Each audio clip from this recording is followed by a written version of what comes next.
Welcome to spoken English by BK Singh. तो lockdown 5.0 आ रहा है, तो उससे रिलेटेड जो कॉन्वर्सेशन है एक व्यक्ति का जो इंग्लिश सीखना चाहता है तो वो करेंगे आज। चलिए, लॉकडाउन 5.0 नहीं, लॉकडाउन 5.0 नो, चलेगा, इट विल डू।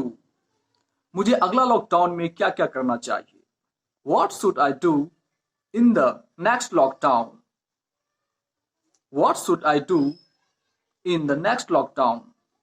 क्या मैं लॉकडाउन 5.0 में अंग्रेजी सीख सकता हूं? Can I learn spoken English in lockdown 5.0? Can I learn spoken English in the next lockdown 5.0?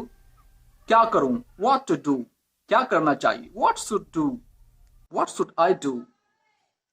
कैसे सीखूं? How to learn? क्या कोई है जो मेरी मदद करेगा? Is there anybody to help me? Yes, here is your solution. Spoken English by B.K. Singh. Join my channel, YouTube channel, Spoken English by B.K. Singh. Subscribe my channel and you will start speaking spoken English. So, if you have any problem, you can join my channel. तो एक छोटा सा conversation था. Thank you.